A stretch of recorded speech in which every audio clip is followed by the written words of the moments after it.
Shalom. I am Rabbi Nathan Davidovich speaking to you on behalf of the webyeshiva.org, speaking to you from Efrat, Israel. I'm going to speak about a little bit about this week's Parsha, Torah reading, which is Parsha Vaeyra, the second Parsha in the book of Shemot. And we can learn from this very important lessons that will help us get through the difficult times that we're having, especially here in Israel, where every single day we hear such tragic news. We hear of our beautiful chayalim, our beautiful soldiers who are being taken from us on almost a daily basis, and sometimes multiple ones in one day. So I want to talk about how we can get through this.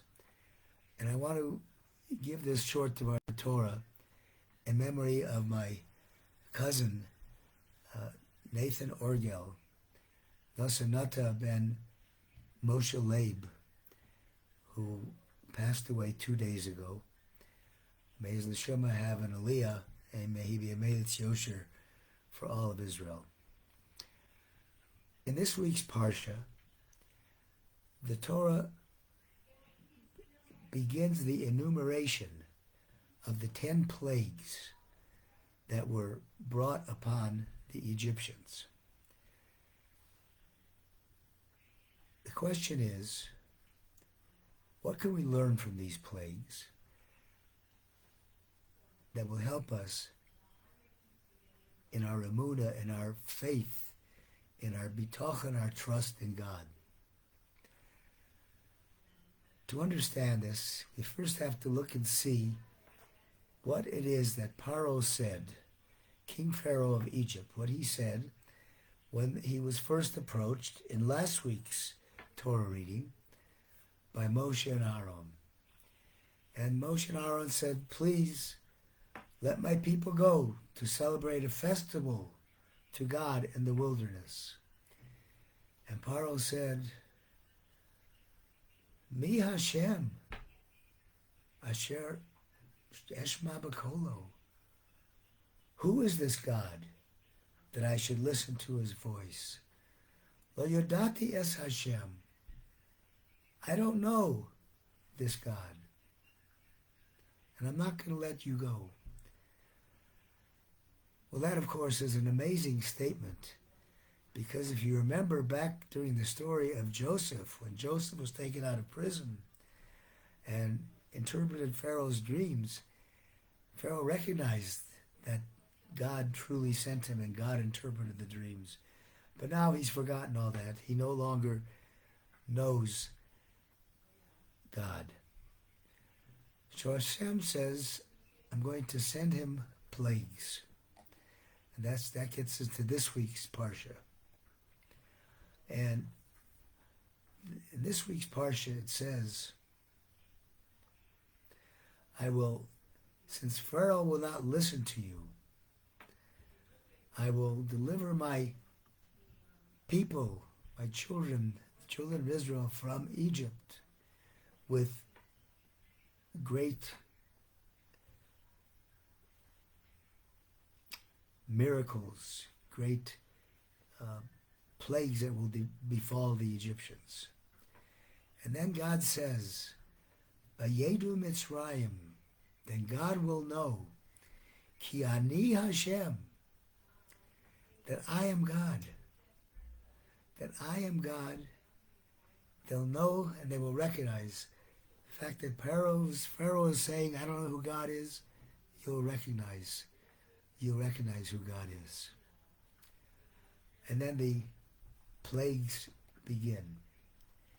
And the plagues, if you remember from the Passover Seder, Rabbi Yehuda uses an acronym to reference the plagues. And he divides them into 3 categories. And he calls them Tzach, Adash, Ube'achav. What does that stand for? Each of those three categories stands for three different plagues. The tzach, for example, refers to dam, blood, where the water turned to blood. Tzfardea, where the frogs came out of the rivers. And kinim, where the lice came from the ground. And adash referred to wild beasts, insects, scorpions, a plague of the cattle, and boils, skin diseases. And those were things that were not under the ground, but on top of the ground. And then the third, Ba'achav, is Barad hail, Arba locusts, Choshech locusts, Arba is locusts, and Choshech is darkness, and Makas Bechoros, the killing of the firstborn. Those were the 10 plagues. So what is the significance of this kind of a division? And we know that our sages tell us that Bnei Yisrael Galu B'Mitzrayim Mipnei Emunah. The children of Israel were redeemed from Egypt because of their Emunah, their faith and trust in God. And it goes on to say, the sages go on to say, that they will be redeemed because of their Emunah. So now look at these three categories that Rabbi Yehuda mentioned them. The first, the tzach, blood, frogs, and kinim are all things at or above ground level. The second are things above the ground. The scorpions, the wild beasts, the cattle plague, the boils, these are things that happen above the ground that you can see. And the third are things that come from the sky. You have hail, you have locusts, you have darkness, and then ultimately the killing of the firstborn. And he says these represent three different levels of Emunah, of belief in God. Some people with a very simple but not complete belief in God think that God can only control certain things and doesn't control everything. That God created the world, but then he left, chas v'shalom. That's not the case. The lesson is that God controls everything. Those things that are below the ground level is the first category. The things that are above the ground level is the second, and the things that are in heaven and in the sky are the third. In other words, God is below kol haaretz kavodo. All of the world is filled with God's mercy. Emunah, faith in God. According to Netivot Shalom, there are three levels of Emunah, which correspond to these three levels that of the plagues. The first level of Emunah is Emunah shebamoach, an intellectual belief in God. Yes, intellectually, I see a painting and I know there must have been a painter who painted it. But that's it. The second is Emunah shebalev, an Emunah in your heart, an emotional where you feel God.